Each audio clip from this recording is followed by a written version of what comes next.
Yep, we're live. Whenever you are. All right, could I get a motion to enter public session? Make a motion to enter public session? Second. All in favor? Aye. Aye. We are in public session. Can I get a roll call? Mrs. Jessica, Mr. Evans. Here. Mr. Luke. Here. Mrs. Sheik. Here. And Mr. Rowan is not here tonight. Pledge of allegiance. Pledge allegiance. And to the republic for which it stands, one nation, under God, indivisible, with liberty and justice for all. Okay, and on to comments from the public on agenda items. A reminder for those members of the public in attendance, this is one of two opportunities afforded to members of the public to comment on or inquire about agenda items. Members of the public will also have an opportunity at the end of the evening's agenda to comment on matters not formally noted on the agenda. Anyone have anything? Is there anyone online or have you gotten anything through your email? We have one viewer, no comments or emails yet. Okay, if anybody ever wants to email comments, they can come into DOE-comments@mans.org. And it takes us to the approval of the minutes. Could I get a resolution, please? Be it resolved that the Board of Education of the Manan Union Free School District accept the minutes of the December 11, 2023 and December 19, 2023 meetings. Second. Any questions about the minutes? Okay, all in favor? Aye. Aye. Opposed, motion carries. Discussion items, superintendent's reports and updates. So this evening, we have Jason Schwartz here from BDP. I can say it backwards, I apologize. He is here to present for our long-range financial planning. The presentation was shared with you in a PDF format earlier this weekend, and Jason is here to go through that and answer any questions that you may have as he goes through it. I will say, as you know, Joanne isn't here this evening, but any questions that you have and that we have as we go through, I've reached out to her on some items, so hopefully we should be in good shape to answer any questions that you have this evening. It's all yours, Jason. All right. Good evening, everybody. Good to see you all again.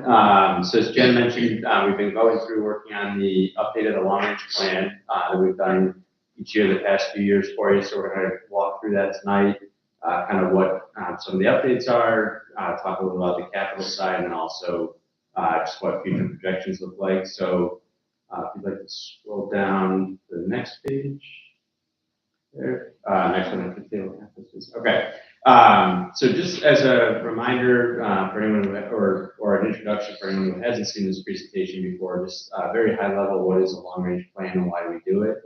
So really we're trying to take a look and make projections about where we think revenues and expenditures are going over the next few years, and use that to kind of determine, where our fund balance is and how we're going to have to use it and what that projects out in the future.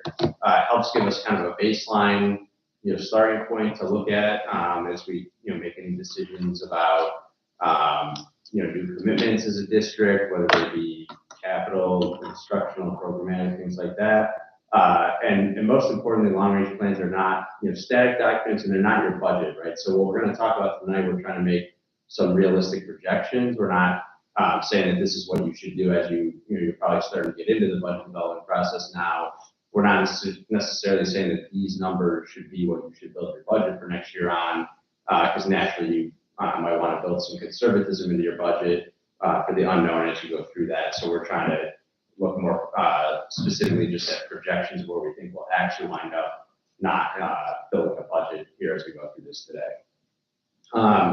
So like we always do, we'll start with just an overview of where we stand on the capital side, since that is a big piece of your budget and a piece that we help manage, and also plays into tax cap and what we can raise in taxes without having to go over the cap. So if we go to the next page, just a real quick overview on your current project. So this is the project you voted last May. As I'm sure you're aware, you've gotten SED approval and gone out to bid on that. So we have that kind of set up right now to start work this summer. So the pink box on the screen here, we're assuming we'll do a bond anticipation note this summer to finance that through construction. And then once we kind of know where we're at with kind of final project expenditures and are ready to close out, then we can convert over to the bond summer of June of 25 and kind of lock that piece of the project in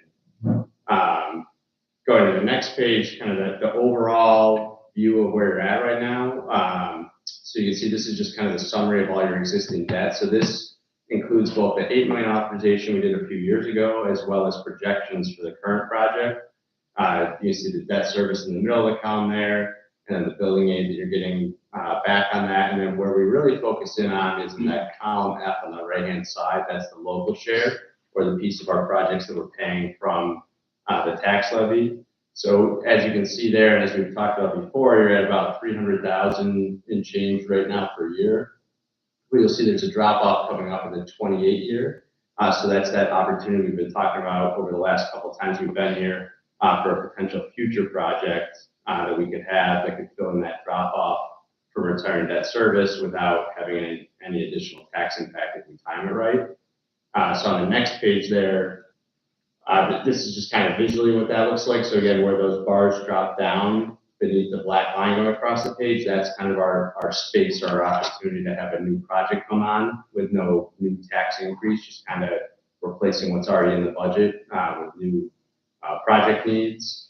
And then timing wise, on the next slide, how we kind of try to figure out what's the right timing to vote, because as you're familiar probably from the project you're in right now, as well as the $8 million project you did a few years ago. This doesn't happen overnight, right? You don't vote and then immediately have impact or have construction. So we use this planning timeline that we have in the report to kind of back into what's a realistic or possible vote date. So again, if we want impact in the 27-28 fiscal year, we're typically looking at impact coming on when we're wrapping up the project, kind of issuing our bonds and closing out final cost reports. So we kind of line up that blue box there on the screen over 27-28 and work backwards from there. So assuming you might have, 2 summers of construction, we know that we want to come out, before that pink box there with getting SCD approval and going out to bid. So that'd be in spring of 26 that we're looking to try to get the construction going on a future project. And knowing that it takes about a year for design and SCD approval, that we're really backing that up and saying, we might want to be voting as soon as December of 24 if you have needs and are ready. So that's kind of the soonest you can vote without overlap. Now, if you're not ready at that time frame, we could always talk about ways that we can still kind of meet that drop off with a different schedule, such as having a principal payment against the note or things like that. So there's ways to kind of extend that time frame out. But if you have the needs, you could realistically vote something as soon as December of 24 and fit that drop off from your existing debt. So certainly something to think about if you're having discussions. We can always run you like a sample schedule to show what size project could fit into that drop off to give you kind of an idea of what you might be able to do in the future. How far off can you put that? How far So say off can we delay where it? the concept's not even here yet, it's gonna take more than a year to get that done. Right. And that's past that vote, so how far can we put off something on a and paid the principle latest- without it being an issue, yeah? Yeah, the latest you can do is really probably like December 26, because then you have a positive referendum before you're developing that 27-28 budget, and we can always, have earlier debt service than we might need. But really, it's kind of like that December 24 to December 25 window is probably kind of like the ideal time frame. Okay. Is that 7-month SED approval running on track? Is it's running that long still? It's probably maybe slightly better than that right now. Those are kind of just rough ballparks. It always kind of ebbs and flows. Right? The key is it's probably about a year in total between design and approval. And Okay. so that's just kind of like a placeholder in general. Okay. So that was a quick update on the capital side. So now we kind of transition into more of this specific long-range planning side. So we always start by taking a look back. What do the last 3 years look like? It's always important to see because we want to check and see if we already have had some big deficits the last couple of years that might indicate a structural imbalance in the budget. As you look across on the bottom of the page there, the total general fund balance right above the dashed line, you see you've been kind of building that. Just ever so slight of a deficit last year, but it's pretty much been either stable or increasing over the past couple of years. So that's a good sign. We have to see that. Highlighted in yellow too, we did just at the top of the page there, pointing out you were able to fund a little bit of money into a capital reserve in the last couple of years. So that's something that, if you continue to build that for the next year or two, could be applied to a potential future project as well. So getting to the next page. So this is the state aid page. State aid is kind of just one budget line in the high level revenue side page that we'll get to on the next page, but so much goes into that we like to break that out separately, just to kind of show some of the details there. So you can see all the different aid types on the left-hand side there, and kind of what we're projecting in the future. So conservatively, we're kind of projecting no increases in state aid right now. Specifically, kind of the biggest one is, foundation aid has typically had a 3% increase, but with it being fully funded over the past couple of years and just kind of the state of the economy in the state, there's questions about how much that'll continue to go up in the future. So conservatively, we've assumed no increases in foundation aid right now. Really, the only thing changing on this page is those two items on the bottom there in the tan color, the building aid. So those are changing, kind of flowing to match what we know is coming from the current project. So we know there will be an increase in building aid as we wrap up this $2 million capital project that we're in the early stages of, so that we have projected for that, knowing that that's coming down the road. So then going to the next page, taking a look at the revenues in general. So again, most of your revenues we're projecting just kind of staying flat. You really don't have a lot in other categories other than state aid and taxes. Those are your two main buckets, right? So we've already talked about the state aid a little bit. The real property taxes, what we're assuming in here is that you're going to go to your maximum allowable tax cap figure. And then, so you see across the top of the page there, the blue numbers, that's what we're projecting. And we have a tax cap page further back in the report that gives kind of the details on that. But you see it's about, a little bit over 3% per year. The 1 year to call your attention to is 28. You see that negative 0.07. So although we were talking about potentially a future project in the beginning of this, we have not included one since we haven't even really begun to discuss it. So that kind of shows you what happens if you don't do the project, right? With it, local share being part of the tax cap and that capital exclusion. If we let that fall off without replacing the debt, that we will have a situation in 2028 where we could have potentially like a 0 or even negative tax cap number. So in other words, you have to, in this case with these numbers, you have to cut your budget or your taxes 0.07% or have to go out for an override even if you just had a flat tax levy. So that kind of gives you an idea of the impact of that if we don't kind of plan for and manage the capital side debt. The other thing to call your attention to on this page, we have the average revenue increase on the bottom right-hand corner there. So if you look at that number, and when we talk about expenditures in a minute, we'll have a similar figure for expenditures, and you'll notice the difference in those, that the expenditures on average over the next 5 years are projected to increase faster than the revenues are, which is not uncommon, right? We know we have increases, health insurance is high, people, because of inflation, people have, salary increases are a little higher than they've been. So there's any number of things increasing the expenditure side, and we're obviously kind of capped on the revenue cap, and we don't have any control of our state aid. We just kind of get what we get. But that's kind of one of the key things anytime we look at these long-range plans is, as those numbers get further away, it puts more and more of a strain on the fund balance. So flipping to the expenditures on the next page.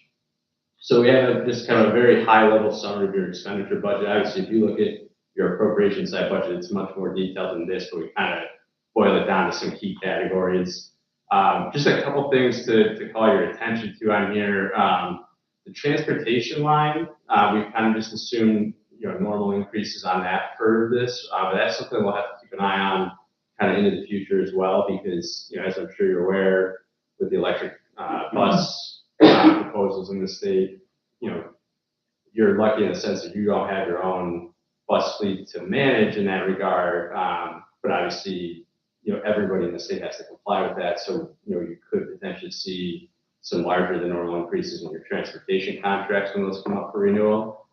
We'll see what happens with that, if there's additional waivers granted or anything, but we haven't incorporated that in here yet, but that's something we're monitoring and keeping an eye on for future updates on this.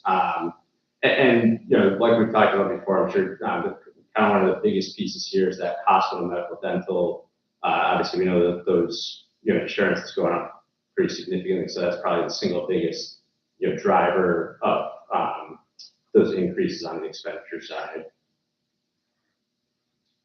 So then going to the next page, just kind of putting the whole picture together. So on the top half of this page here, we've got, you know, the summary of those revenues and expenditures, and then, you know, what that looks like. And then on the bottom half, starting from our current fund balance and projecting forward to what that looks like.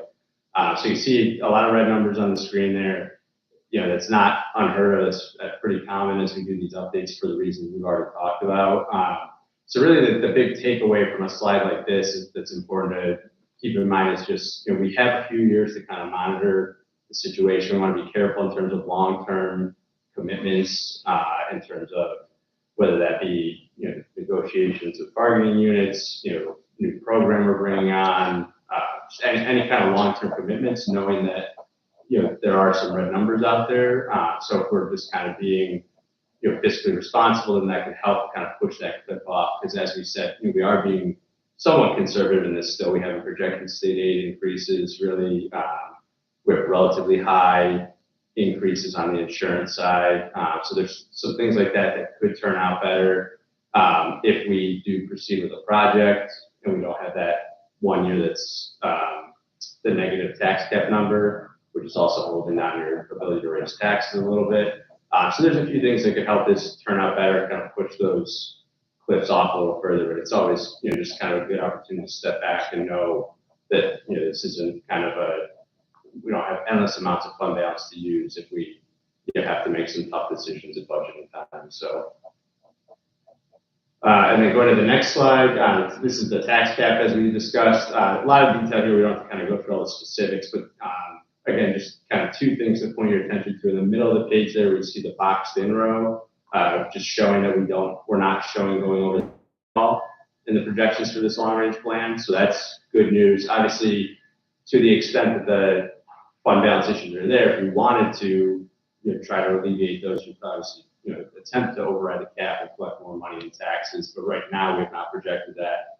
We've only done these projections at the level that will keep us within the cap and not need a supermajority vote. And again, just like we said in that 27-28 year, that's where you can kind of see the math of how we're getting that negative 0.07%, just as that capital drops off from the 300,000 level down to the lower level in 27-28 if we don't replace that debt. So I think that's most of the presentation really. Just kind of, you know, putting it all back together, you know, obviously as we looked at that fund balance page and you see those red numbers, what are some of the things we can do to kind of alleviate those concerns? So again, on the revenue side, you get increased revenue, but really the only thing you can do there is taxes is really the only one that you control. Some of the other ones might come in better, but those are really out of your hand.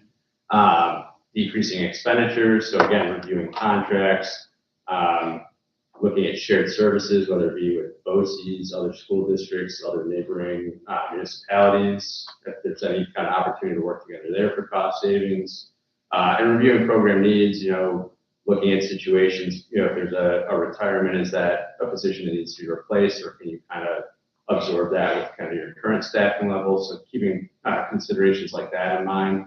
And then in the meantime, as you're kind of juggling those two things, and the other, you know, place you have to lean on is the reserves and fund balance that you have right now. You can use those, but obviously that, you know, dries up over time. It doesn't replace itself. So if it's a one-off thing that you're using fund balance for, that's not as big an issue. But if there's kind of a recurring structural deficit in the budget, then you can only use the reserves and fund balance so long before those don't replenish, and you have to make some changes. So, but in the meantime, they're, you know, good places to look to kind of, you know, push those decisions off a little ways. So any questions on that? I know I went through it pretty quick. I know a few of you have seen this presentation a couple of times. Some people might have been your first time. So went through it all high level, but happy to go through anything in more detail if you have additional questions. So Jason, two questions that came up. One was our high school tuitions. They sit in instructional other, correct? Mm-hmm. Okay. And those are the tuitions we pay for our kids in grades 9 through 12. And then the second question was, utility costs, they sit in general support other. Right, and if you kind of look at this presentation compared to last year's, one of the big things, the fund balance picture looks a little worse than it did at this time last year, and I believe it was that tuitioning cost was the big driver of that. Was a large increase in that, and we know that can kind of vary and ebb and flow year to year, but we're projecting off of kind of the current levels, so that's something to monitor. That is part of the reason why those budgets look, or those future projections look a little worse the next couple of years than they did when we did the update last year. And that's any out of district placements, right? It's not it's not just high school, is that like special ed or charter? I mean, anyone that we place out of district. Yeah, it's all of our out of district. Yeah, okay. The other thing I should have mentioned too that I kind of skipped over when we were on the revenue page, this also doesn't include anything yet since something's been decided on the General pilot proposal. So if that were to go in here, that is an additional revenue.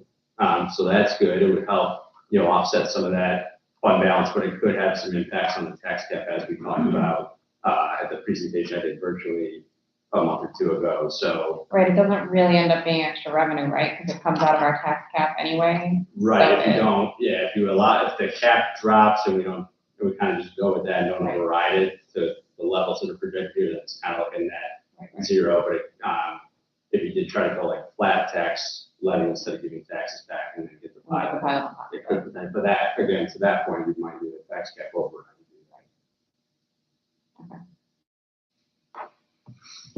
So that's something, if that's ever determined into specific numbers, we can obviously update this for that impact, but that was, since we didn't have anything specifically yet, that's not included in this either.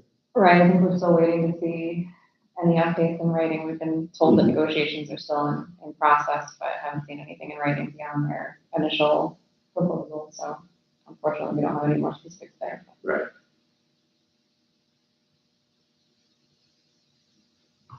Any other questions from the board? I'm good. I think I'm okay too. Jason, as always, thank you for coming tonight and Yeah. presenting. Yeah, and thank you to Jennifer and Joanne for that. They did a lot of work with our office to kind of work through and come up with these projections. So Appreciate it. Thank you so much. Thank you. Thank you. You're more than welcome to stay, but please feel free to be on your way. okay, thank you. Have a good Thank evening. you.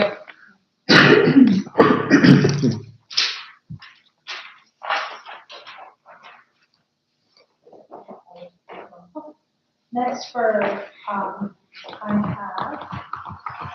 our MTSS fund.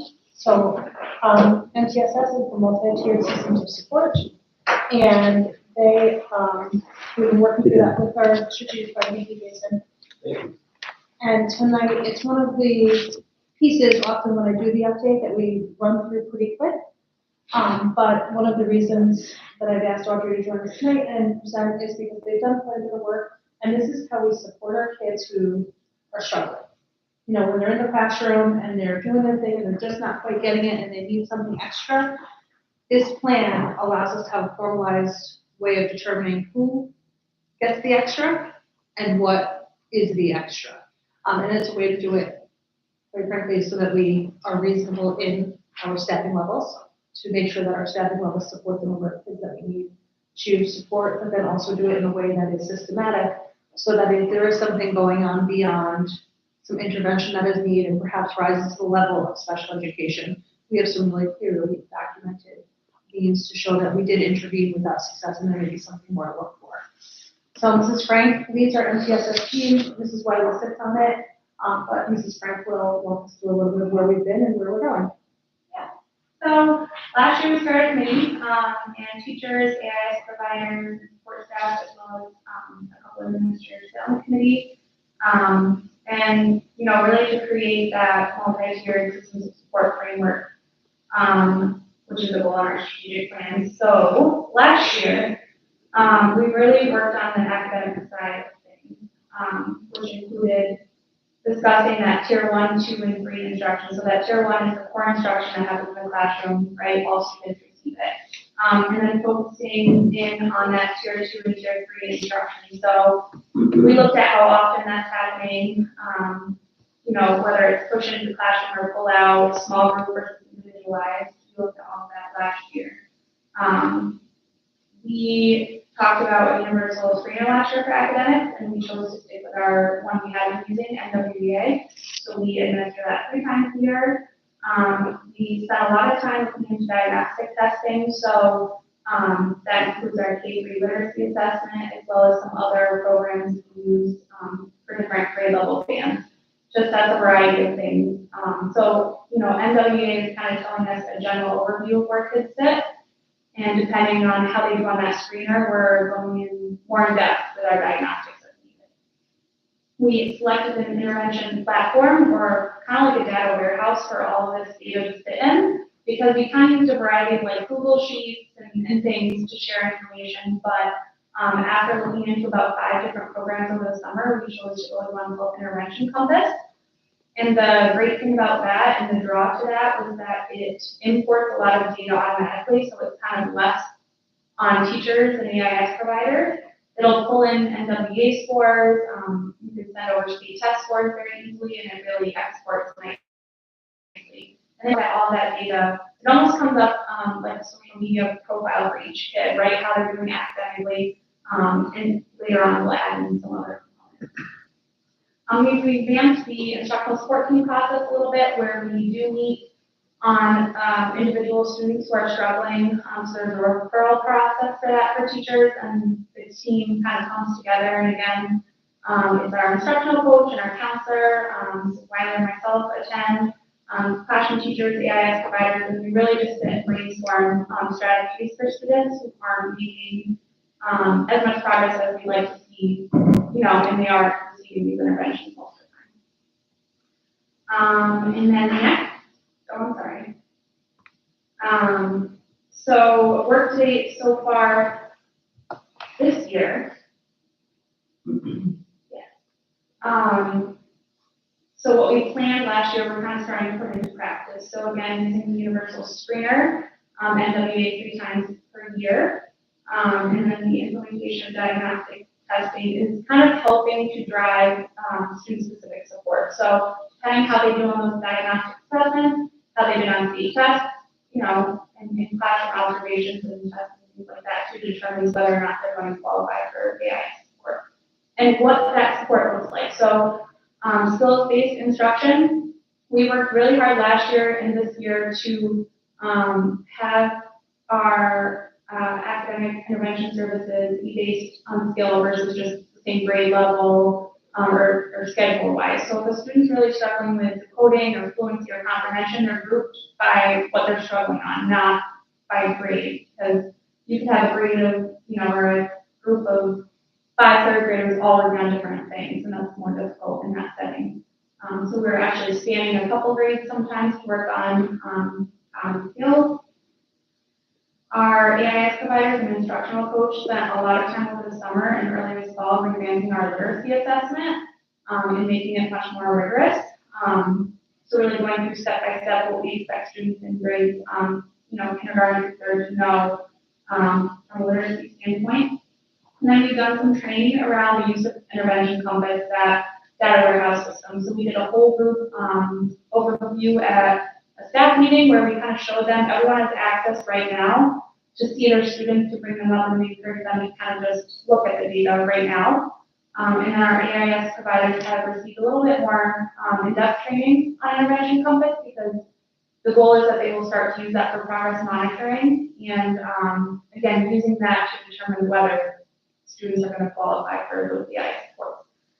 When we look at Intervention Compass, a student who receives intervention shouldn't receive interventions forever, right? It's kind of, we want to look at it 3 times at least throughout the year to see, if they've made enough progress, we can kind of fade that level of support where other students might pop and need that a little bit more.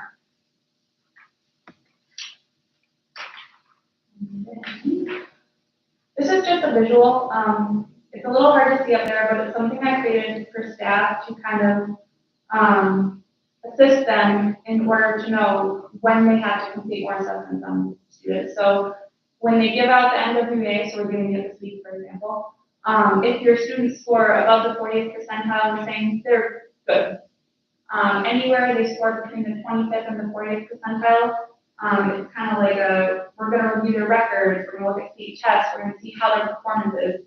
If it's good, they're probably fine, and if not, we're gonna do some additional testing. And then any students who score below the 25th percentile automatically get diagnostic assessments.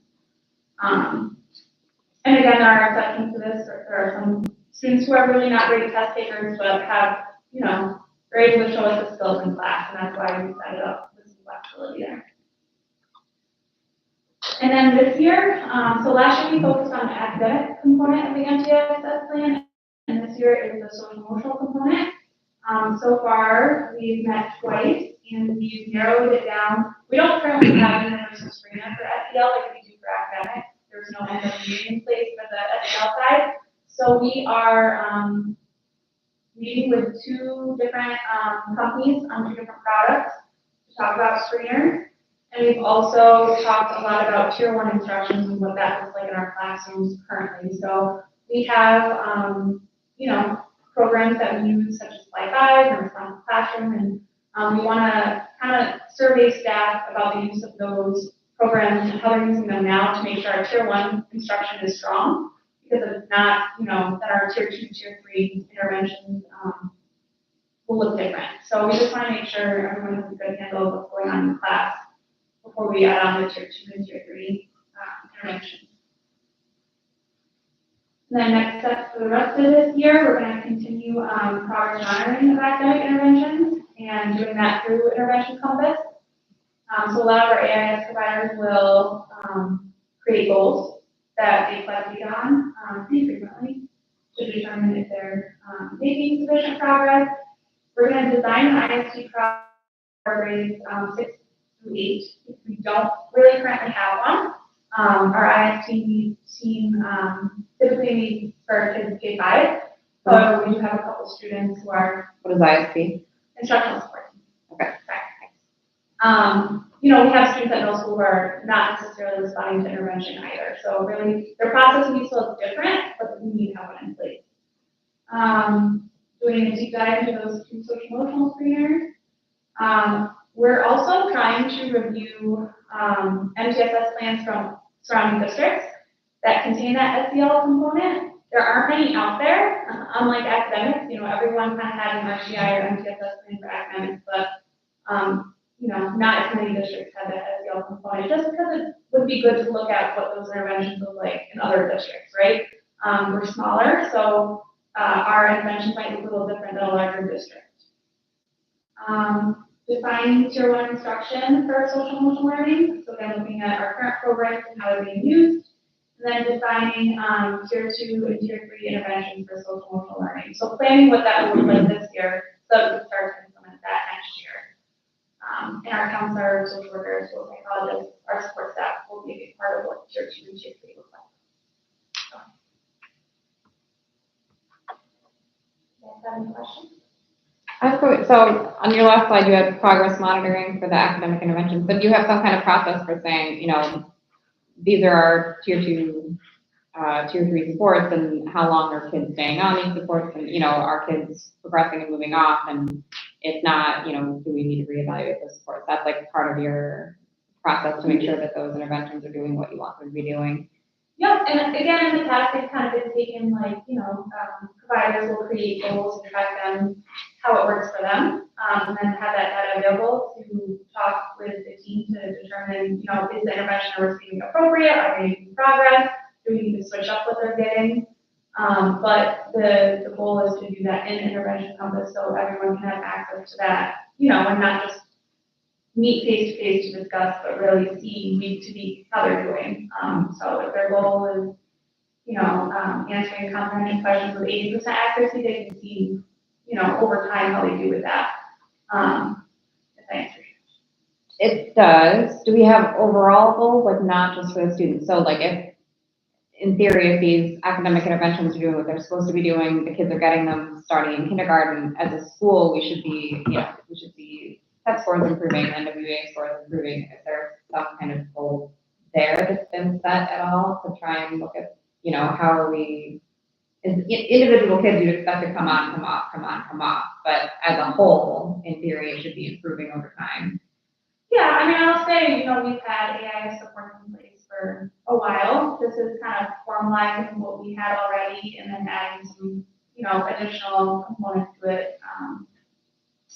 So I don't know that we have a goal necessarily as a school. And again, needs change and they ebb and flow, and sometimes, kiddos will get interventions as a second grader, and then they might need it as a fourth grader, and Right, but just. yeah, I think the goal is just being really purposeful with the data we're collecting and the assessments we're doing, and just getting a really good picture of students as a whole learner, and supporting them. I think grouping kids by skill is really that I think is where we'll see a lot of growth, because it's very specific and individualized. But I don't also, see a shift school-wide right away. And I think the hope is, if we are providing high levels of intervention primarily in like kindergarten, first and second grade, that's really where you can close the gaps. Kids come to school with different levels of experience. So when you're able to close those gaps, the idea is that once they enter third grade, we should see our numbers decrease over time. So, I would say in first grade, you usually have large groups of intervention groups. Like that's the year they really learn to read. But you hope by third grade, it's a handful. So it's that first piece. And if it's a handful, then by hopefully it all correlates that there's more kids being proficient on the state test. So the idea is we should see our proficiency rates grow as we go through based on having very targeted and clear interventions. I don't know that we've set a number, Right. but we do want, we've talked about this, our proficiency rates are an area that we can grow, and hopefully this is one piece of the puzzle, having core programs, that tier 1 instruction, we're looking at that through curriculum, like that has to be really solid. Because if you don't have solid tier 1, then you can't say, like, why do they need help if it wasn't because the tier 1 wasn't really solid. So, there's a lot of pieces and parts that the idea is, and we talk about this in faculty meetings, we have a lot in our strategic plan, and it would be great if we could just focus on one thing, right? But you have to focus on all three because they all start to lift together, and that's, I would say, one of the legs of the tripod. I think we take a lot of data here and have a lot of good information, but this plan forces us to really use it and plan with that in mind.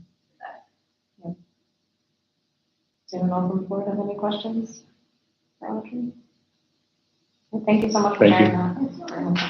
Thank you. All right, next up on my discussion items, I have a draft budget calendar that I would ask the board to take a look at. Tonight is the first line on our budget calendar, is the presentation of the budget calendar tonight, and then the opportunity to have some budget workshops, some attached to board meetings and some not. I think the January 29th and the February 12th, we would like to just kind of help the board get a real good handle of different pieces of the budget instead of receiving everything in one night, and then take the time to really then take a look at a draft based on those first 2 nights, and then go ahead and come back with a second draft for you, and really, essentially start the work at the end of this month. So being a draft, I would ask you just to take a look. Is there anything that jumps out that's problematic? We avoided village board meetings. Yeah, I ran this, I had the printed calendar next to it and looked through and didn't see any red flags. They are mostly Mondays. There was one that is not, and it was based on a deadline issue. I forget which one. Or the May ones maybe. May 8th. May 8th, yep, it's a Wednesday. Because of public hearing deadlines and things like that we had to meet, so. And the one that's not on a Monday is printed on the district calendar. Yep, I did see that.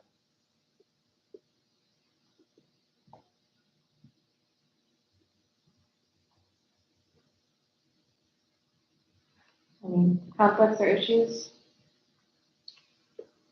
No, we'll make it work. Yeah, I'm okay as We'll of make this it work. moment. So then we will work to, Joanna will work to prepare for January 29th, And we'll begin to advertise for January 29th as well, so that people are aware, and if folks would like to be able to participate, they have advance notice to do so. All right, thank you very much. Thank you, all right. Takes us to business matters, non-action items.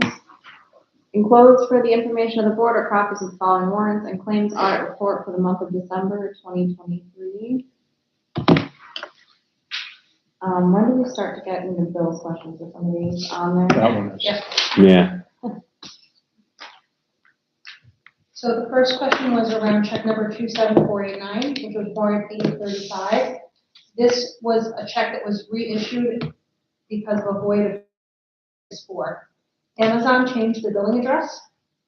We had sent a payment, got the change of address, and they were not very successful in getting the check to where it needed to be. We were looking at late fees. Joanne voided the check, reissued, and mailed it to the new address. So that is that. That is why that one shows up twice. Yep. The second part of that is why are some of those POs negative? We had to, when we transferred accounts, we had to move over POs. I think it was just a lag. Okay.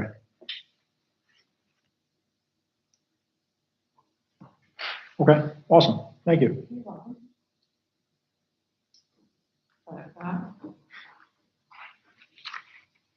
All right, business office, non-action items, appropriation status report. Anyone have any questions on that? Actually, before we move on to that, sorry, the second half of my note, and I don't know if I put it in the mention, but we can mention to the public that on those warrants, there's payments made to some board members. Just reiterate that the board doesn't get paid for this, right? We're all volunteers. There's only the big 5 board members in New York State get paid to be on a board. School board members volunteer their time. So any of those payments that are made to a board member is a reimbursement for expenses, not a payment check. Just thought I'd mention that. It's been a while since that's come up in public, but it's volunteer service time, so thank you. Okay, anything on the appropriation status report? Yeah, I had one there too. Joanne asked about line item being added to the district Oh, vehicle. yep. And Joanne absolutely agrees and will do so. It'll Great. just be an easy way to track any expenses. Sounds good.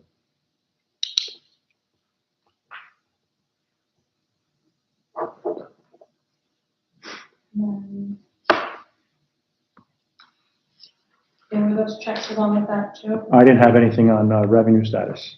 Okay. Are we there yet? Sorry. No, well, that's not business item, Okay. office, non-action item, revenue status report. Any questions on this?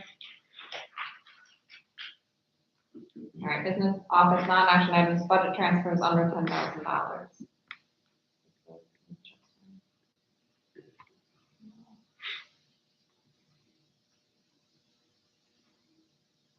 Let's put it on. I think that was an action items.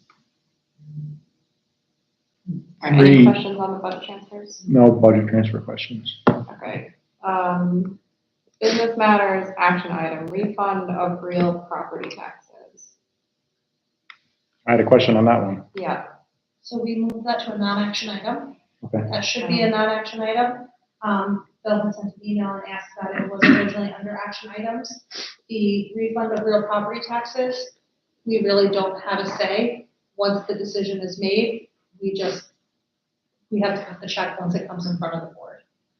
So there was a real refund that will need to be generated for, $2,457. Does somebody check before we cut them the check that they don't currently owe taxes because it,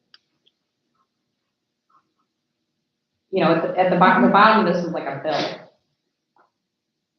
for their new tax amount. Well, that's the new amount, right? It goes through Albany County. Right. Okay. They do all the, Oh, and they collect it, we just give them they the, collect it and then difference. it goes Okay. back to them. I'll still publicly voice my opposition to people lowering their real property taxes. This property in particular, valued at over $1.5 million, asking for a reduction in school tax, right? Because it affects us ongoing. So whatever amount's coming out of this, whatever that yearly amount, we're not going to see in moving forward for the next, 10 to 15 years. So I still oppose that. But again, our hands are tied, so. Thank you. all right, so for when this gets posted as minutes, Can you just change that to non-action items instead of action items? Yeah, it was correct on before that. You don't know why. Okay. I did edit it. It's just it's still showing as action items instead of non-action items, it's just a heading that's on the item. Mine got updated to item E on Right. non-action. Do you have that too? Still says action. But if it says action right there, it's in the section of non-action items, but it says action items. I see it. I see it now. Right, it's categorized correctly, but the. Right, title's That title's wrong, Good. yeah. Thank you.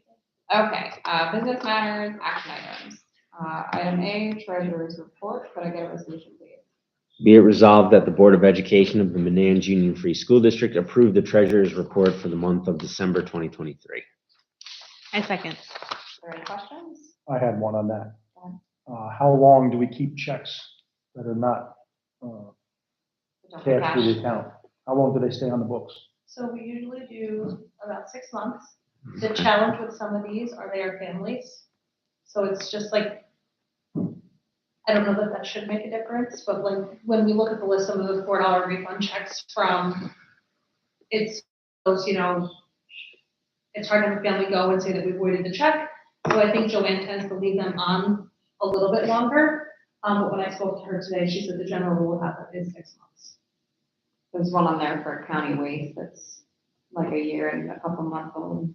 So they are having a little bit of a hard time, so they asked us not to void it, because she said county waste was the one that wasn't a family. And they had the check, they were gonna cash the check, then they had it again. So Joanne is gonna reach out to them again and just say, like, let's just try this again. So, county waste happens to be the one, she's been in communication with them, but Okay. Any other questions? I don't know. All right, all in favor? Aye. Aye. Aye. Opposed? Motion carries. Item B, action items donations. Could I get a resolution, please? Be it resolved that the Board of Education of the Manans Union Free School District accept the donations as it's listed. Second, Any questions? All in favor? aye. Aye. Opposed? Motion carries. Thank you for those donations.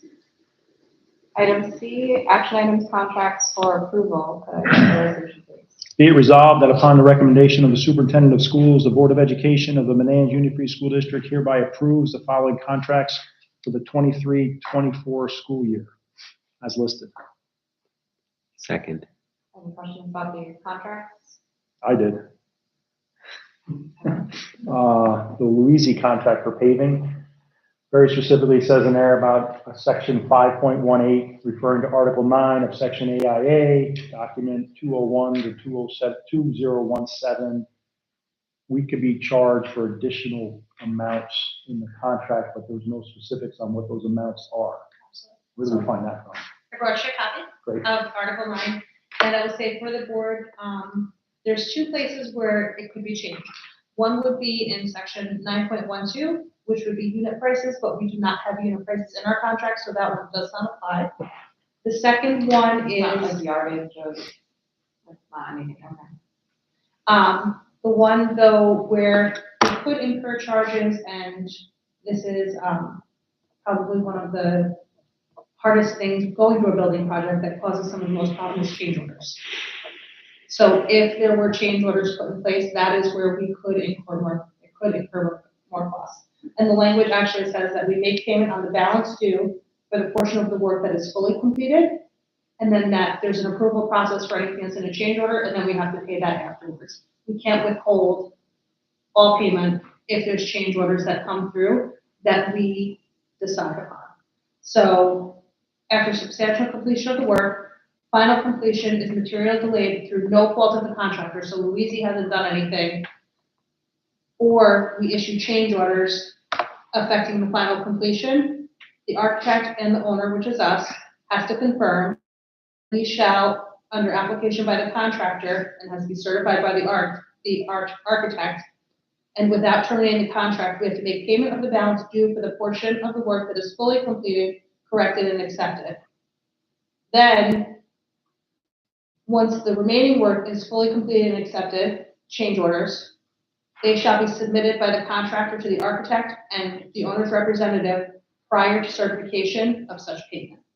So that's what that additional funding is speaking to, Okay, and that's the article, but I brought a copy of that entire section for the board. great. Thank you. You're welcome. Are there any other questions? Do you want a minute to review that? before- No, actually, Jen, can you send this to us Absolutely. digitally, please? Take everyone's time tonight to read 6 pages of very fine print. Do you want to separate these out then, or are you okay to vote on all three of them? No, I'm okay, because honestly, I thought it was, the way I was reading the contract and with the words that came in there, I thought it was a delay on the contractor end, trying to additionally build the district. And again, I think I specifically said before about when they're digging out front here and how wet it is, that that's going to delay them, and they may want to try to charge back or additionally charge. But if it's on change orders, that's on the district if we decide to do something. So Mhm. I'm fine with that contract. I can go all forward with these. All right, all in favor? Aye. Aye. Opposed? Motion carries. Takes us to number 5, policy. We have the first reading of policy. Resolution, please. Be it resolved that the Manans Union Free School District Board of Education hereby approve the first reading of the following policies as listed. Sexual harassment employees, sexual harassment students, and sexual harassment header. I second. Before we vote, this is just, this is pretty similar to the policy that we had in the past. It used to be one policy and we were required to split it out into several policies. So that's what that is. Is that a state thing? Yes. Mm. Yeah. Is it? Does it have to do with trainings and stuff? I think You're a it's, state employee, aren't you? No. So this Damn. one has language that's very much aligned with NASA. Hmm. The idea that it can't, it can't be in word. Sorry about that. Yeah, that's, I always use the, I apologize. So a lot of the language very closely aligns to that. And it really very specifically says that if employees know we have to take action.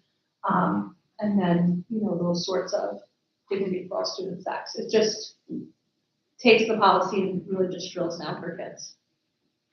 The other thing that we did do differently on the 2 policies is we talked about, there's a review process similar to the code of conduct where it gets reviewed every year and who should sit on that committee. And we just talked about, given the age of our students, that to have students sit on an employee sexual harassment policy was probably didn't make sense. But we included in our student policy, language that said that their input should be considered. So even if they didn't want to actually be in the policy committee meeting, you know, group discussions or some kind of feedback that they wanted to give to counselors, any kind of way we could solicit their input and feedback.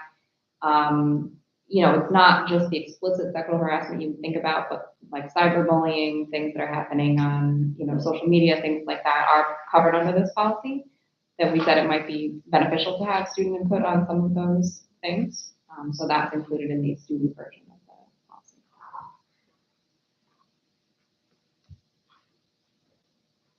Are there any other questions on those? And again, this is the first reading, so there are any other questions they could be asked before the next reading. Yep. All right, all in favor? Aye. Aye. Opposed? Motion carries. Takes us to final reading of policies. Item B, could I get a resolution, please? Be it resolved that the Board of Education of the Manans Union Free School District, upon the recommendation of the Policy Committee, approve the final readings for the following policies as listed. Use of surveillance cameras on school property. Second? Are there any questions on this? This is a slight change in policy from when we did the first reading to incorporate suggestions from council. The most significant one being that if the contract that we had with the village was to be canceled, we wanted that to be reflected in the policy. There were a couple other smaller changes. I think those track changes and a clean copy was sent to everyone on board. Are there any other questions on this one? No, appreciate council's input. Okay, all in favor? Aye. Aye. Opposed? Motion carries, that policy is approved. Item 6, personnel matters. A, appointment of district clerk. Can I get a resolution, please? Is that me? Yes. Be it resolved that upon the recommendation of the superintendent of schools, the Board of Education of the Manans Union Free School District hereby appoints Patricia O'Connell as district clerk for the remainder of the 2023-2024 school year. Second. All in favor? Aye. Opposed? Motion carries. Congratulations, sir. Welcome. We will be sad to see Liz go. She's been staying on for us, helping us out. We appreciate it so much, but, you know, Good. Trish will do a great job. we appreciate the passing of the torch and congratulations to both of you. Thank you. Courtney, do you want to do the oath of office now, or would you like to do it? Yeah, just gonna ask, right, that has to be done in public meeting. Right, but is somebody clerking this meeting? Like, does that make things more difficult for minutes later or anything like that? If we do it mid-meeting? I think we're okay because they're both here. I checked with the council to make sure we didn't have to do anything in place. Okay. So as long as they were both here tonight and as long as we do the oath, we should be good moving forward. Okay, yeah, go ahead. Who does that? You. I do? Yeah. You do them all except yours.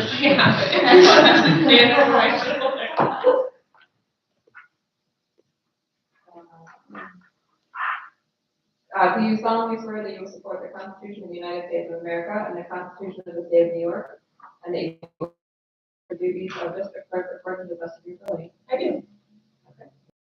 All right.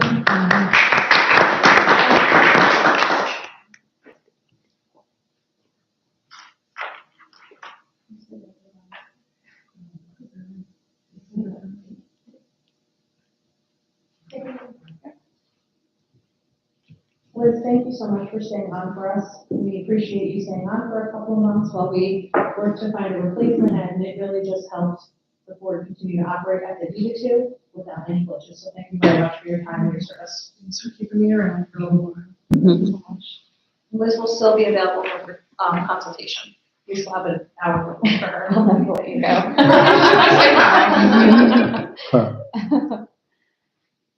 Okay, that takes us to item B, resignation. Can I get a resolution? Be it resolved, the Board of Education of the Manans Union Free School District accept the following resignation. School social worker Megan Doherty. A second. All in favor? Aye. Aye. Opposed? Motion carries. We want to thank Megan for her time with the district and, you know, wish her well, and she's moving to the private sector, and hope she enjoys the new position, and we certainly wish her well with that. Megan has done a tremendous service for our students and our families.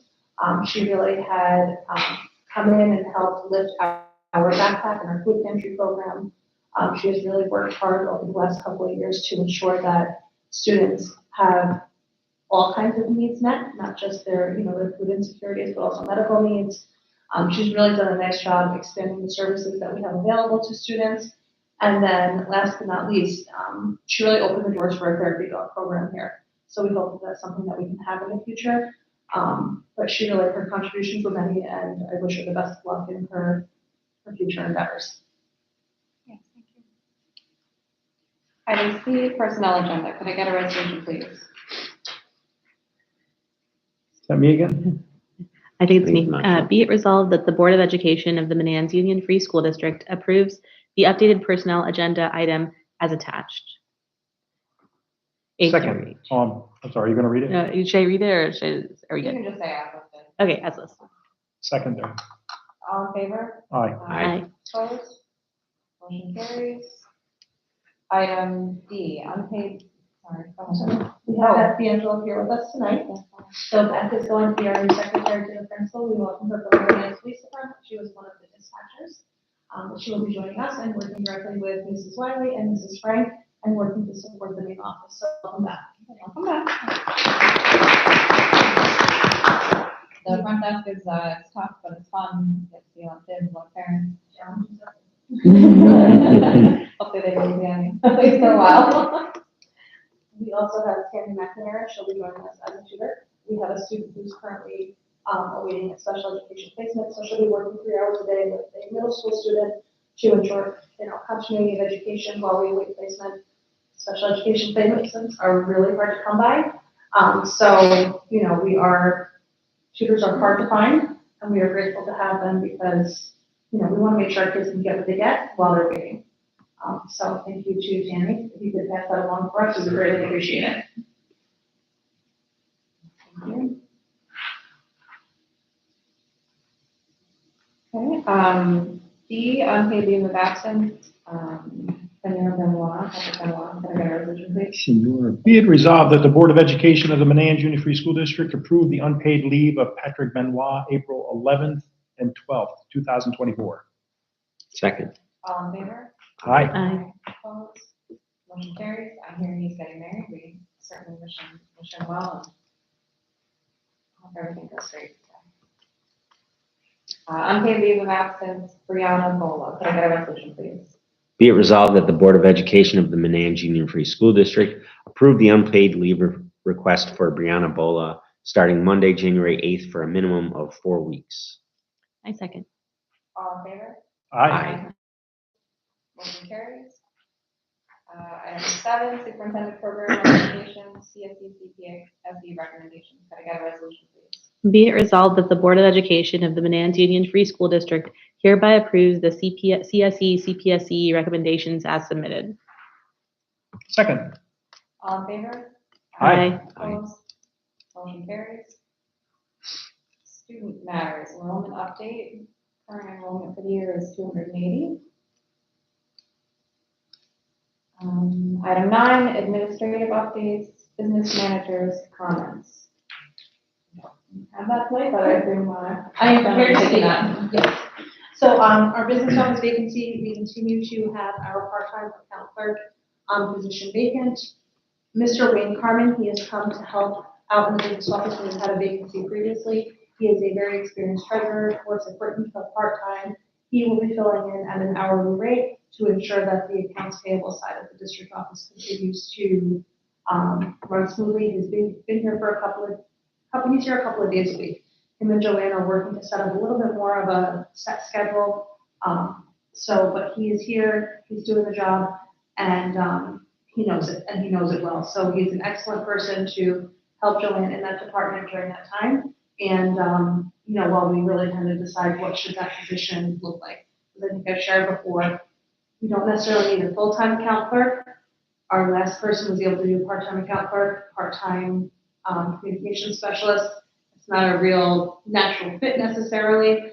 So, as we work through that, we have it covered for now, and we'll be looking at it closely throughout the budget process to see how do we really need to shape that full-time position to really have time needs. The second piece, DLC, is working to give us an estimate around outdoor lighting. Some of our lights in the parking lot, particularly the one that is over the crosswalk down by the cafeteria, is finicky. Some days it's on, some days it's not on. So they will be looking to see what we can do out there to improve visibility, just because ultimately, especially this time of year, it's dark. We got kids coming in and out of the building. If we're gonna have a light working well in a spot, it has to be over the crosswalk. So they are taking a look at that for us. And then last but not least, she had a staffing date for the O&M department. We have all 4 guys working. Bill Wiscombe, who is one of our night guys, has moved to days. He started on days today. Our 2 evening guys, Troy and Tyler, are both doing a great job. They are, they're in the building, they're cleaning, lots and lots of disinfecting most recently. And Ed continues to work with the team to kind of bring them together. They're a new team, but so far so good, and it's nice to be back up, especially some snow arriving. So that's where we stand with that staffing update. Do you know, for the lighting, are they gonna possibly make recommendations about additional lighting? You talked about like that back middle, or they just go look at what's there and maybe what we have for? We're gonna start with the one that's there Yeah. and see how much that costs. Okay. And if it's not outlandish, we should probably have a little bit more lighting in the back. Okay. That parking lot is pretty dark. Like the back middle. Yep, there's one section that's just, Yeah. it's absolutely. Okay. Takes us to item B, principal's comments.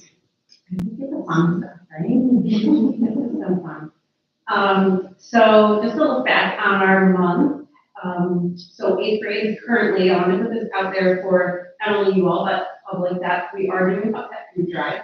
And this stems from a reading and writing project that the eighth graders are doing around the benefits of our local humane society and how they help take care of pets.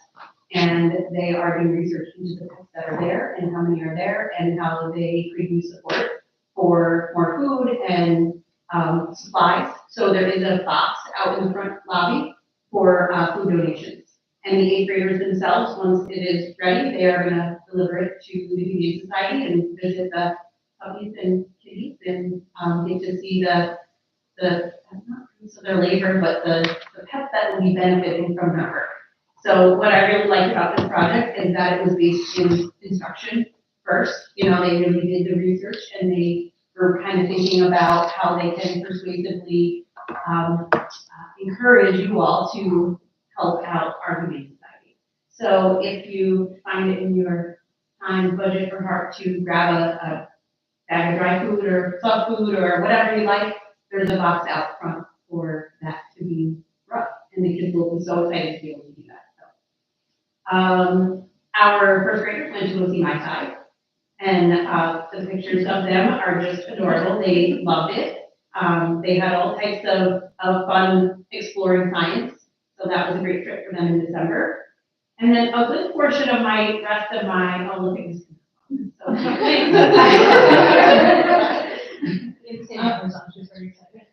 so a good portion of the rest of my presentation is just about our winter theme week and what a great day for our send off into 2024 and into our winter break.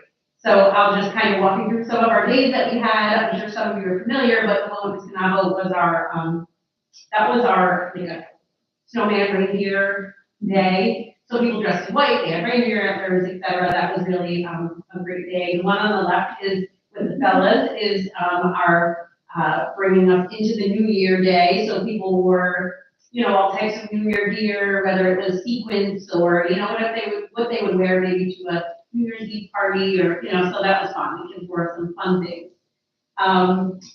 Again, we have a New Year's one, and that was our reindeer antler day over there on the left.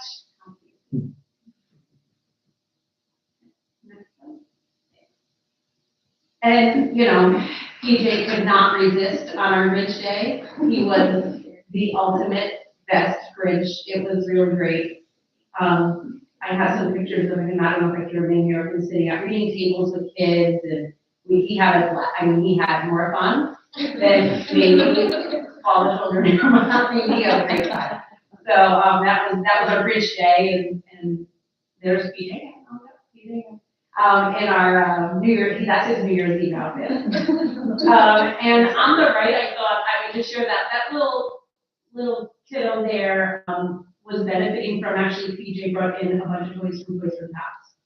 And Ms. Frank and I and PJ went room to room and somehow managed to get a toy in the hands of 280 children walked away with a toy that day.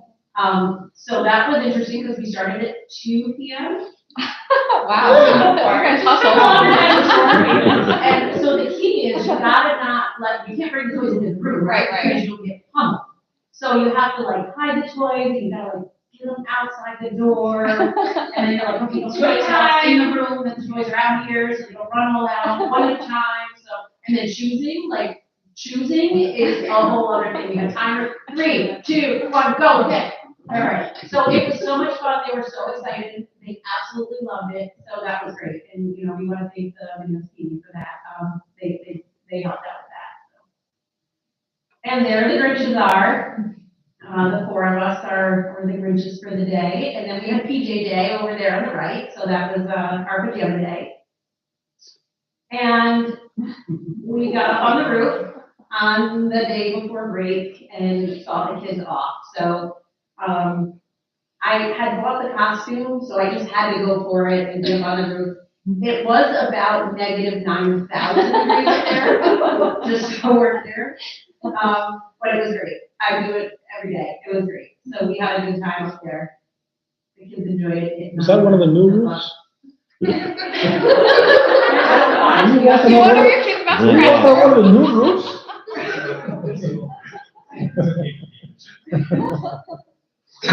Should be strong. And then our readathon results are in. And so we had our Ron McDonald readathon, charities contest, and Mr. Benoit and Miss Albert's homeroom won for the most minutes. And I think Courtney's daughter is one of our leading readers that led Mr. Benoit's class to victory. It was middle school, so that's like a different ballgame, but yeah. Yes, she yes, read but it. she did a great job. And Miss Albert had a top reader in the whole school was Nambitha. She's in 5th grade, and she read a couple thousand minutes or something like that. I wish I had the number right here, but she will be principal for the day. So I will update you when that happens. We have a lunch meeting on our calendars, Nambitha and I. She has lots of plans. So she had a notebook in front of her today and said, when are we meeting? So we will be meeting about principal for the day, and I will let you know when that happens. And what is coming our way, our concert is this week, very excited for that. And I will tell you just a sneak peek for our musical. They asked me to come in and listen to them warming up. Amazing. You guys are gonna love it. The Moana is, they're killing it already, and they're just starting. They were saying they were crying in rehearsal today. They were crying while they were singing today. They Like were, multiple children were crying. yes. Yes. And they said before they started, we're gonna cry on this one, Mrs. Wiley, just so you know. So if you cry, it's okay. It's okay, we're good. So, high school fair is coming up. I wanted to throw there the PTA date night, so if anyone wants to join, that was fun. Q2 is ending soon, if we can believe it or not. We have a group getting together to plan Black History Month, working on maybe Black History Month Spirit Week, some trivia games, assembly. We have a group called Zuzu Acrobatics that is coming one day during the month. That's going to do acrobatics in the gym. So we're going to see how that goes. So we're excited for that month. I think we're going to have some great celebrations. And our teacher meetings, just as a reminder, on the 2nd, and I got the Zuzu Acrobatics there. So yeah, so we have a lot coming our way in February. Any questions? Anything I left out? Okay. What a fun place to be. I want to clarify, they weren't crying because they were sad. They were crying because it was an emotional song. The emotional mood. They weren't upset about the play. Yeah, Moana was she was sitting like, it was very good. Just a quick question before we move on. The high school fair, what high schools are we still pushing? Which ones are still participating in that? So Sherry's doing, Jen, help me if I'm wrong, I know, Tech Valley. Yep, Tech Valley. We have Waterloo, North Colony, South Colony. And I don't know if Tech will purchase, we had one student choose to go to the program over at Hudson Valley, PDET. So that's certainly an option for students. I don't know that they are coming to present, but we will let families know that that's an option. Is that during the day for students? There'll Is be it a virtual? session during the day for students, and we have found the virtual at night is much better attended for families. So we'll come back and join us in the evening. The high schools will do a presentation for families as well. That's great. 7th and 8th graders or just 8th grade? Just 8th grade.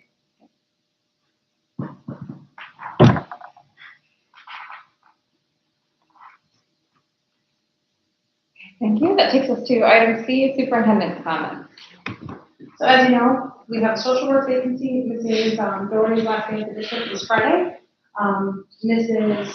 Frank and Mrs. Wiley and the teachers interviewed one candidate date last week. Interviewed that candidate is getting to know him a little bit better. We had a second candidate applied today. I'm not even sure how the resume looks yet. If it looks like a viable candidate, we'll bring that person in for an interview as well. Typically, when we post a position, we gather the applications and then interview at the end. Knowing that the social work field right now, especially in schools, is so competitive, we're not holding. So as the applications come in, Mrs. Frank and Mrs. Wiley are vetting them. And if they warrant an interview, we're going to bring them in for interviews right away. We just don't want to hold for a couple of weeks and then potentially lose candidates because I think there were 12 openings posted on OLS. That's the first way to apply. There are currently 12 openings. And we had neighboring districts who had similar positions posted. Mrs. Wiley reached out to some of the PBS directors just to kind of see what they were getting. And it was similar to what we have. There's not a lot of applicants out there. So Actually, both applicants we have are currently working in schools, which is nice because, you know, when you go to school for social work, it's not necessarily to be in a school.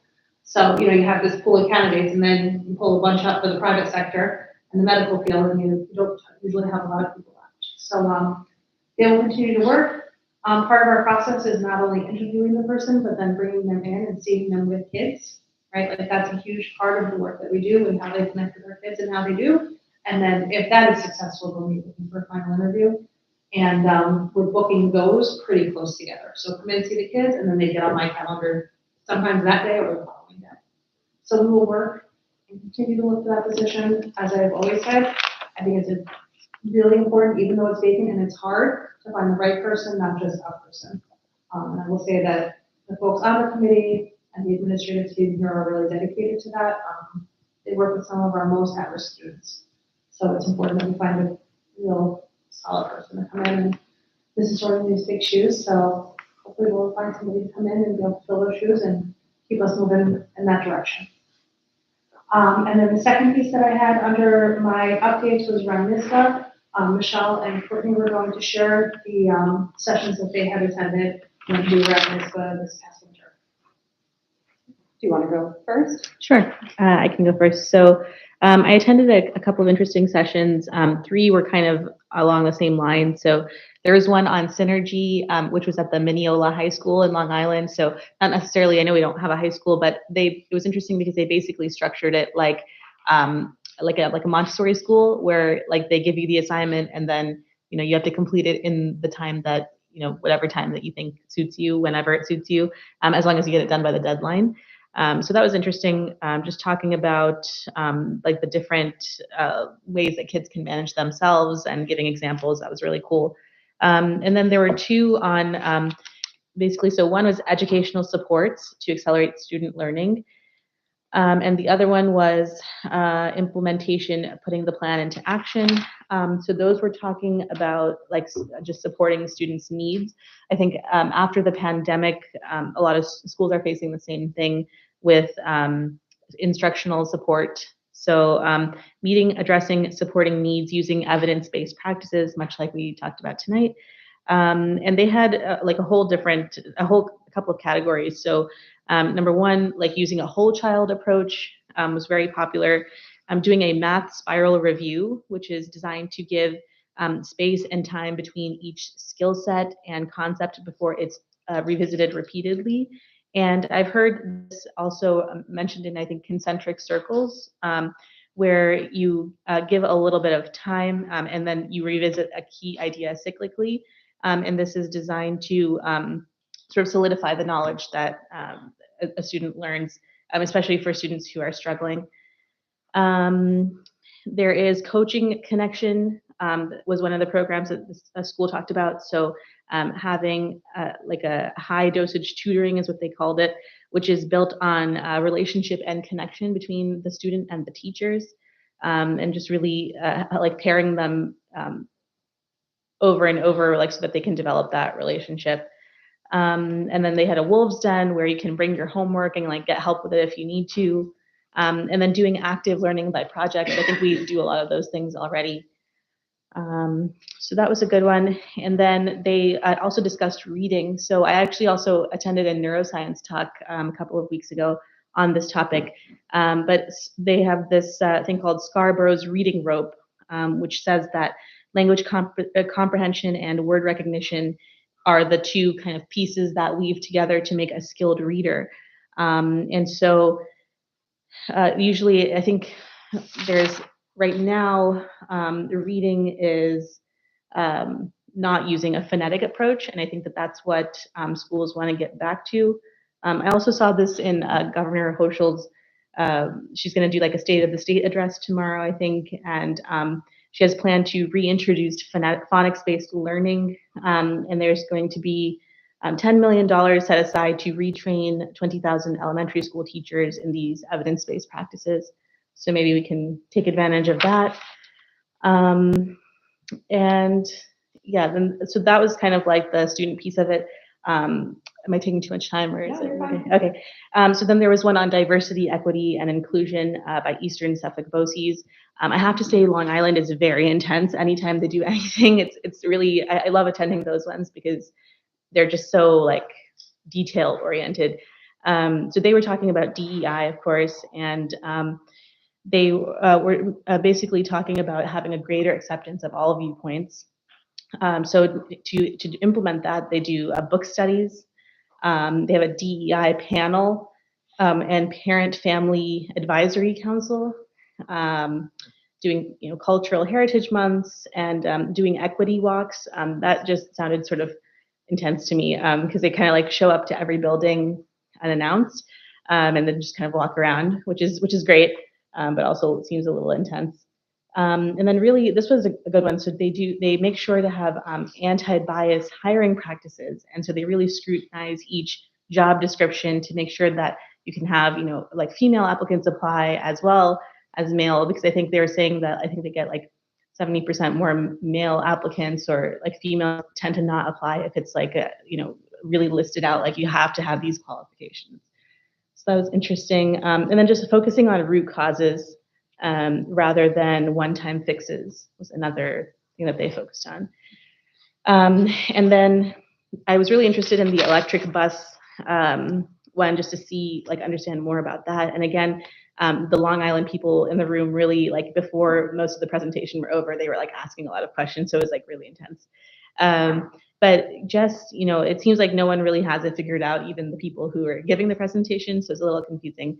But basically by 2027, all new bus purchases have to be zero emission. And by all the new school buses that are purchased have to be zero emission by 2035.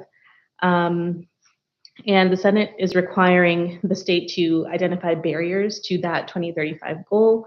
And so the NYSERDA has put out like a guidebook, and they just look at all of these things like fuel consumption, charging strategy, and electric utility analysis. So the battery electric buses seem to be the most efficient, and with some things that they are making sure of is that the charging component should be aidable. So like the operational impact of electric vehicles, like their route length and how many buses are needed, the time to complete the route, and the impact of weather on battery life. There was one statistic where they said that in cold weather, the bus may have an average running time of 20 minutes. So if the route is very long, I don't know how that's going to work, especially for those. Yeah. Between getting here and doing the route and getting back, they wouldn't make it.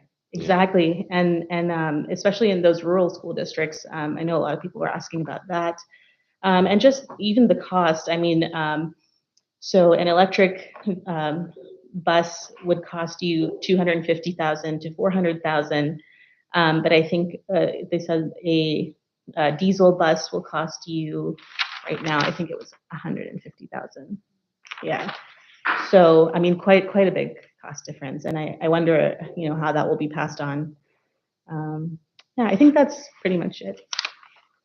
Okay, great, thank you. If you have any, I've started sending an email and got stuck with download times, but if you have any presentations that you had emailed that you want to give to Jen or Trish, Sure. Put up to share with the group. Sure. That'd be great. Thank you for that. I went through a few. I picked 3 that I thought were the most useful for us. The 3 presentations that I went to that I thought were the most interesting. I did one on AI, artificial intelligence, one on student voice, and one on solar that I'll talk about a little bit because I think we covered that before. But the AI one was really good. The presenter, I can't remember his name, but he was hilarious. His main message was AI is not as scary as we think it is. Especially in schools and with teachers, people kind of panic and worry, and oh my God, no one's ever going to write an essay again. He did talk a lot about ethical concerns and fears that's listed in the presentation. He said most people's fear is job security, because if computers can do the jobs, then the people don't need to do the jobs. He said that that's not as big an issue as people would think. People have been saying that for years and years and years, and as long as we're still teaching problem solving and critical thinking, those skills are still going to be really important in the jobs that need them to be. So we'll still have those jobs. He'd say one of the biggest fears and Ed's concern was cheating. His advice was don't ban AI, don't ban ChatGPT. It's not going to work. You're not going to be able to ban it. And then you're kind of denying the kids the opportunity to learn the technology that they're someday going to need probably to do some of these jobs anyway, right? And he also talked about how AI is being used by teachers. Actually, right now he said it's being used more by teachers than by students, which was an interesting statistic. They can use them for things like generating assessments and evaluating data. So that was a good one. The one about student voice was good. It had an emphasis on DEI. The district was pretty similar to ours in how we did our goal setting process a few years back. They had a DEI goal similar to ours. They had a committee similar to ours. Everything was pretty similar except that they incorporated student voice kind of right from the beginning on their DEI committee up front. Their steps, their strategic plan, their subcommittees all included student voice. They had representatives from grades 5th through grade 11 at the presentation that talked about their experience. They talked about a DEI retreat that a larger group of students did, what they learned and what their next steps were. So that was a worthwhile presentation to go through. Student voice was definitely one of the themes of the conference. They talked about that a lot in this presentation, but I also heard it kind of in a few other presentations. Trying to incorporate student voice in our policies and our decisions, really kind of trying to empower students and making the school work for them, right? We want them to be invested in it. We want it to work for them. And that was a big theme of the conference. The third one was solar, and it was a lot of numbers and a lot of data that I won't go through, but the big takeaway was that there are new incentives that make solar more feasible for schools. NYSERDA has cash incentives, and there's a federal investment tax credit that is, while it used to be a tax credit, schools don't pay taxes, they've made that refundable to schools. So up to 30% of the cost of the project can be just a direct payment to the school, which could make it a feasible thing for us to do, where it might not have been in the past. If we want to do this as part of our next capital project, we would need to do a feasibility study. There's some barriers, some limitations that would make it not work or not as cost effective for us. So we could have a feasibility study done if we are interested in incorporating solar. And I think CSR said that they could help us with that if we wanted to look into that. That's all I have. I just have one quick comment about the AI thing.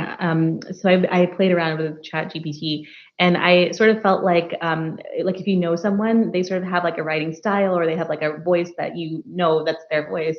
And if they try to use ChatGPT to pass something off, you can tell that it's not theirs. So that may be one proponent for not banning it. But I think if you don't know the person, maybe seeing how the writing is consistent every time is another way. Yeah, the presentation was really interesting. He was doing it right there. He'd say, okay, so write a 10-paragraph essay about this social studies topic and write it like a 8th grader wrote it. Mm-hmm. And then it would come out and he's like, oh, those are big words. Write it like a 6th grader wrote it. Okay, consolidate it a little bit more. He kept making all these little, take that, but do this, take this, but do that. And it was getting just narrower and narrower. And it really is crazy to think that's how kids are going to write essays in college. Maybe they're not actually going to write them anymore. But he said, hey, if that happens, it happens.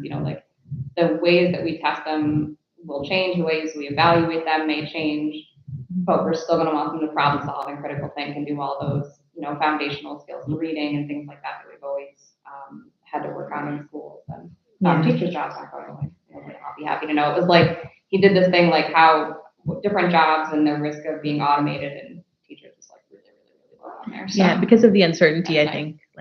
There's just so much uncertainty around. Well, and it's so in person, right? Yeah. And individualized, and it's not something that it would be easy. So.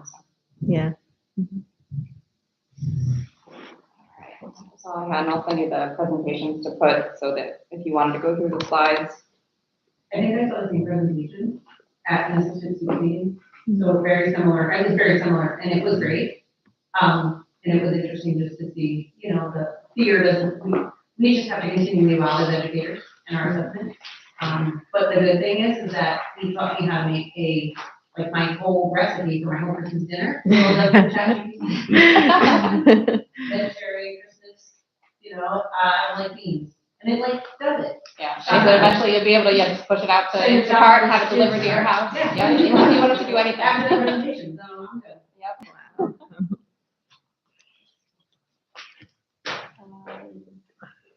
Okay, that takes us to miscellaneous. Does anyone on the board have anything that they'd like to share or talk about, ask about, mention as a topic for future meetings? Sure, I'll go. I don't even know what that says. Hold on one second. Oh, next month, can we get an update on where we stand with the all students eating cafeteria participation rate, and if there's any numbers associated with that too? Just any kind of update, if Joanne can get that for us. If not next month, the month after. Saturday the 13th, CYO basketball is having a fundraiser at Chipotle. It's in Latham. If anybody wants to go, or it's not my place. I've had it like twice and I could do without, but I'll wind up buying 50 burritos for kids. So Make sure you bring a flyer though, because those you have to like hand, show them the flyer. You can't flyer, just go- there's a code. You go to CYO basketball, look If for you order it. online. Also, CYO is bringing the entire program to see a U Albany game on the 20th. We do it every year. So all the kids will go see a U Albany basketball game and I'll have a blast. That's all I have. Nothing else going on. January's a quiet month. The PTA meeting on Wednesday. This Wednesday? I know, it's got to be later in the month, but yeah, this Wednesday. That's this Wednesday, Courtney? Yep, This Wednesday? pretty sure. Yep, 2 days. Last one was, I think, Roslyn Vanessa. You need it 6? Yeah, 6 o'clock.